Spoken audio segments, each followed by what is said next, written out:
যে তুমি আমাকে লগে এরকম মাটির কাম কাজ করবা, প্রতিমা গড়নের কাম কাজ করবা মিলামিশা আমাকে লগে। না মিথ্যা কব না, আমার আমার আসলে প্রথমে একটু সন্দেহ হয়েছিল, জানো তো। সন্দেহ হয়েছিল কি ওই ইন্দ্রের লইকা। ইন্দ্র তো ওর আসলে সাথে আমার আর কোনো সম্পর্ক নেই নীলুদা। আমাকে মিনু বলেছে তো সব। ভুইলা যাও, ভুইলা যাও, কষ্ট পাইও না, না কষ্ট পাইও না। না না, কষ্ট পাবো কেন? আমি একদম ঠিক আছি। মিনু আমাকে এটা শিখিয়েছে, অন্যের আচরণে কষ্ট না পেতে, নিজের কাজটা নিজে করে যেতে। আমিও তাই করছি। তুমি চিন্তা করো না এমন মজা। এই ওয়ার্কশপে আমি আর কারোর কোনো অভিশাপ পড়তে দেব না। আমার কর্তার ওয়ার্কশপে কোনো বাজে লোকের ঠাঁই হবে না। Minu madam, Minu madam. কস্তি, এ কি কস্তি, তুমি এখানে? এতদিন কোথায় ছিলে? তুমি আবার এসছো কেন কস্তি? কি চাই? কি প্ল্যান করে এসেছো? কার ক্ষতি করার প্ল্যান করে এসেছো? মিনু, ওকে বিদায় কর এক্ষুনি। ভালো চাস তো বিদায় কর এক্ষুনি।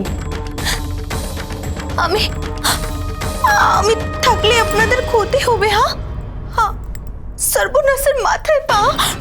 আমি কি এতটাই আল্লাহ আছি? না কস্তি, তুমি মিচকে শয়তান। তুমি খারাপই করতে পারো লোকের, ভালো করতে পারো না কারো।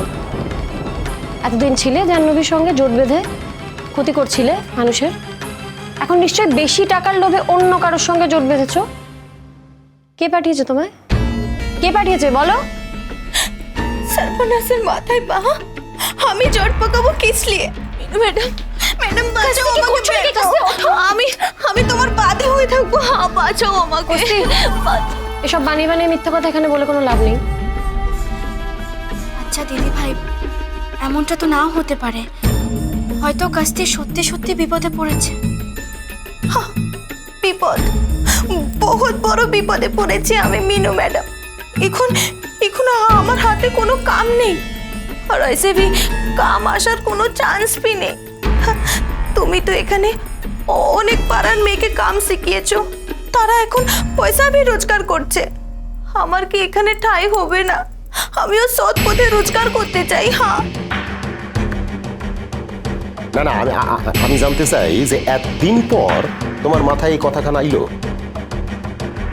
বিশ্বাস করো না নীলুদা, আমি এখনো বলছি বিশ্বাস করো না ওর কথা। মুহূর্তে মুহূর্তে রং বদলায়, কোনো কারণ ছাড়াও এখানে আসতেই পারে না। হ্যাঁ, কাম চাই আমার, কাম চাই আমার ভাবিজি, इसलिए আমি এখানে এসেছি। আচ্ছা কাস্তি, তুমি কি সত্যি সত্যি এই ওয়ার্কশপে কাজ করতে চাও? হ্যাঁ, একদম না। তুমি তোমার জাহ্নবী ম্যাডামের কাছেই যাও।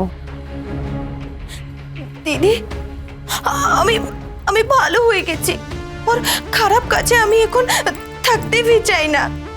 আমি এখন সৎভাবে রোজগার করতে চাই। হ্যাঁ, আর কোনো খারাপ কাজে আমি থাকবো না। আমি আমি যদি ভালো হয়ে না যেতাম, যেদিন জাহ্নবী ম্যাডাম তোমায় গাড়ি চাপা দিয়ে খুন করতে চাচ্ছিল, সেদিন আমি কি তোমায় হুঁশিয়ার করতাম? और তারপর वो दिन भी, हाँ, যেদিন জাহ্নবী ম্যাডামকে ও পুলিশ ধরে নিয়ে গেল, সেদিন তো আমি সব সच सच বলেছিলাম না? হ্যাঁ বলো। ঠিক আছে কাস্তি, তুমি তাহলে। মিনু, তুই ভালো করে ভেবে দেখ, আবার নতুন করে অশান্তি ডেকে আনছিস কিন্তু। দিদিভাই, সবাইকে তো একবার সুযোগ দেওয়া উচিত। আর কাস্তি যদি ভালো হয়ে ও সুস্থ জীবনে ফিরে যেতে চায়, তাহলে তো কোনো অসুবিধে নেই। আমার মনে হয় ওকে একটা সুযোগ দেওয়া উচিত। তাছাড়া ও একজন মেয়ে, মেয়ে হয়ে ও মাটির কাজ শিখে নিজে রোজগার করতে চাইছে। আমি ওকে কি করে আটকাবো বলো তো? চিন্তা করো না দিদিভাই। কাস্তি, তুমি তাহলে কাল থেকে ওয়ার্কশপে এসো, কাজ শেখো। Thank you Minu madam, thank you. Minu, আমার মনে হয় তুই কাজটা একদমই ঠিক করলি না রে। দিদিভাই, তুমি কেন এত চিন্তা করছো? আমি আর আগের মতো বোকা নেই। আমি কাস্তিকে সব সময় চোখে চোখে রাখবো। ও আর নতুন করে ক্ষতি করার চেষ্টা করতে পারবে না। তাছাড়া দিদিভাই, সেদিক থেকে দেখতে গেলে ও একদিন আমার প্রাণ বাঁচিয়েছিল। তাই এটুকু কৃতজ্ঞতা বোধ আমার মধ্যে থাকতেই হবে।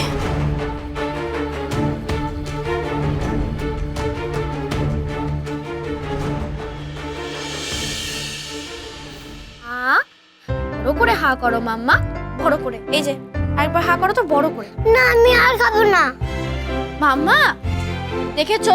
মাম্মা মাম্মা শোনো শোনো শোনো, খেতে হবে না, নাহলে শরীরটা খারাপ হয়ে যাবে। হা করো মাম্মা। আমি খাবো না। মাম্মা এটা কি হচ্ছে বলো তো? দাঁড়াও দাঁড়াও, আমি আমি বলছি, শোনো না শোনো না শোনো শোনো। তুমি যদি না খাও তাহলে কিন্তু এবার আমি তোমাকে খুব বকবো, তখন কি ভালো লাগবে? মাম্মা বকলে একদম ভালো লাগবে না। হা করো, এই তো, গুড গার্ল। আচ্ছা মাম্মা, তোমার নতুন স্কুল কেমন লাগলো সেটা তো তুমি আঙ্কেলকে বললে না, আঙ্কেলকে বলে দাও। বলো।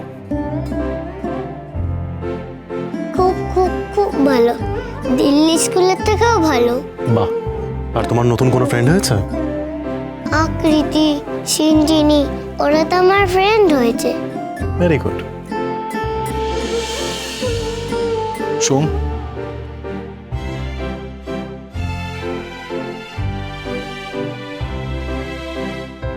আরে জয়রাজ, আরে ভেতরে এসো, বাইরে কেন দাঁড়িয়ে আছো? এসো এসো এসো প্লিজ। এখানে কি খাওয়া দাওয়া চলছে? হ্যাঁ, এ তো দেখছি শীর্ষার নতুন স্কুল খুব পছন্দ হয়েছে। ওরে বাপরে, বলো না, ওর তো এত পছন্দ হয়েছে স্কুল যে ইনফ্যাক্ট ও চাইছিল আজ থেকেই স্কুল জয়েন করতে। নতুন স্কুলের প্রিন্সিপাল ম্যাম খুব ভালো, একদম রাগী না। আচ্ছা জয়রাজ, তোমার কলকাতায় ওই অফিস সেট আপ করার ব্যাপারে কিছুটা এগোতে পারলে? হ্যাঁ মানে চেষ্টা চলছে, যোগাযোগ হচ্ছে অনেকের সঙ্গেই। এক জায়গা থেকে তো কিছুটা পজিটিভ রেসপন্সও পেয়েছি পার্টনারশিপে বিজনেস করার ব্যাপারে। বাহ, বেশ ভালো তো। ইনফ্যাক্ট আজ রাতেই ওনার তরফ থেকে একটা ফোন আসার কথা, মানে কবে মিটিং ফিক্স করবেন সেই ব্যাপারে। Let's see. এক্সকিউজ মি, এই দেখো, বলতে বলতেই ওনার তরফ থেকে ফোন। হ্যালো, হ্যাঁ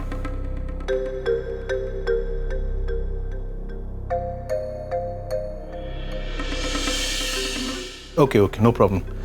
তাহলে দেখা হচ্ছে। হ্যাঁ হ্যাঁ, আমি ঠিক টাইমে পৌঁছে যাব। আচ্ছা, হ্যাঁ হ্যাঁ ঠিক আছে, রাখছি। নিন ইন্দ্রবাবু, এবার আরেকটা চাল আমাদের সফল হতে চলেছে। জয়রাজ মিত্রকে আমার জিম্মায় আনতে আর বেশি দেরি নেই। এবার তো আপনি আমার ওয়ার্কশপে সব অর্ডার আনবেন নাকি? হ্যাঁ অবশ্যই। পালবাড়ির ওয়ার্কশপকে লাটে তুলতে গেলে মিনুর ফোকাসটা একটু অন্যদিকে সরিয়ে দিতে হবে। ওর জীবনটা একবারে শেষ করে দিতে হবে, অশান্তিতে ভরিয়ে দিতে হবে ওর জীবনটা। তার জন্য না, ওর জীবন যে স্তম্ভগুলো আছে সেগুলো সবার আগে আমাদের সরিয়ে ফেলতে হবে। সে তো শুরু হয়েই গেছে। আপনি দেখুন না, আমি ওই জয়রাজ মিত্রকে কেমন ধরাশায়ী করি। ইন্দ্রবাবু, আমি এমন একটা ডিড বানাচ্ছি যাতে আমি যখন যেমন টাকা চাইব ওকে দিয়ে যেতেই হবে। বাহ, অর্ধেক খেলা তাহলে তো জেতাই হয়ে গেল মশাই। বাকি অর্ধেকটা আমি নিজেই চালিয়ে নিতে পারবো। হ্যাঁ, দেখবেন যেন দেরি না হয়। পালে হাওয়া লেগে গেছে তো, আমাদেরকে তত্তর তত্তর করে এগিয়ে যেতে হবে, ঠিক কিনা বলুন? কাজ আমি শুরু করে দিয়েছি মুকুন্দবাবু, অপেক্ষা করুন, ফল আপনি ঠিক পেয়ে যাবেন।